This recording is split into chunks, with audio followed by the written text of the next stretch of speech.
Welcome to Karma's Harvest. They say good fences make good neighbors. But what happens when a fence is built on a foundation of greed? Today, we explore the story of a man who tried to redraw the map to suit his ego, only to find that the earth beneath him had a much more expensive plan. Life is often a game of boundaries. Some are written on paper, filed away in dusty county offices, while others are etched into the moral fabric of our souls. Arthur was a man who cared deeply for the former, provided they worked in his favor, and ignored the latter entirely. He lived in a quiet, affluent suburb, where the lawns were manicured like golf courses. Everyone played by the rules except, in Arthur's mind, his neighbor Sarah. Sarah was a landscape designer, a woman who saw beauty in the wild and the untamed. Her backyard was a lush tapestry of wildflowers, tall grasses, and ancient oaks. To Sarah, it was a sanctuary. To Arthur, it was an eyesore, and more importantly, it was an opportunity. Arthur had spent weeks leaning over his porch, measuring the distance from his driveway to Sarah's oak trees. He had found an old, slightly blurred plot map from the 1970s. That suggested a slight ambiguity in the property line. He didn't consult a lawyer. He didn't talk to Sarah. Instead, he spent his evenings reading about adverse possession, the legal concept where one can claim ownership of land by openly occupying it for a certain period. He decided he wouldn't just occupy it. He would seize it. While Sarah was away on a 3-week research trip in the Pacific Northwest, Arthur went to work. He didn't hire a cheap crew. He wanted this to look permanent, professional, and indisputable. He spent $12,000 on premium cedar planks and reinforced steel posts.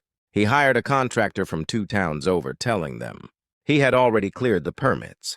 By the time Sarah returned, a massive 6-foot-tall fortress of a fence stood 10 feet deep into what used to be her wildflower meadow. When Sarah knocked on his door, confused and holding her luggage, Arthur greeted her with a cold, rehearsed smile. "The survey was clear, Sarah," he lied, leaning against the doorframe. "It turns out I've been letting you use my land for years. I've simply reclaimed what is mine. If you want to contest it, I'll see you in court." Sarah wasn't a confrontational woman, but she was a meticulous one. She didn't scream. She didn't cry. She simply called a professional surveyor in the city planning office. 2 days later, the surveyor arrived. He spent hours with a total station and GPS equipment.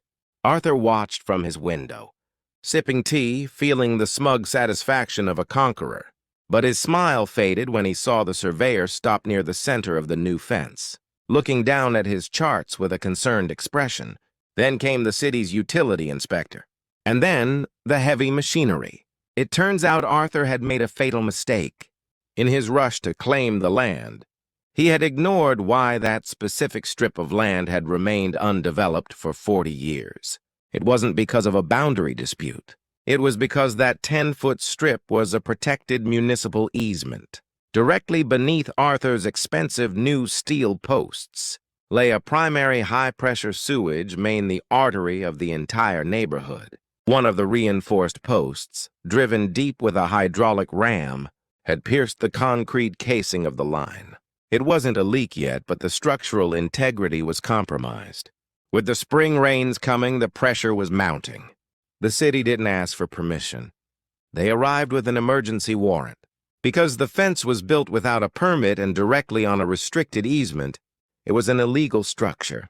Arthur stood on his porch, his face turning a ghostly shade of gray as a backhoe systematically tore his $12,000 cedar fence out of the ground, like a row of rotten teeth.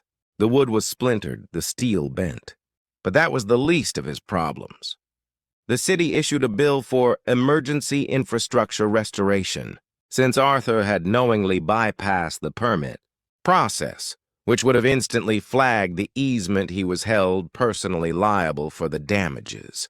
The specialized repair to the pressurized main, the excavation, the emergency labor, and the fines for environmental endangerment totaled exactly $51,422. Sarah's wildflowers eventually grew back, taller and more vibrant than before, nourished by the churned earth. Arthur, on the other hand, had to sell his luxury SUV just to cover the first installment of his debt. He had tried to steal 10 feet of dirt, and in return, the earth demanded a price he couldn't afford. Arthur learned the hard way that when you try to move a boundary, you'd better make sure you aren't standing on a trapdoor. In the harvest of life, you only get to keep what you've truly earned. Everything else is just borrowed until the bill comes due.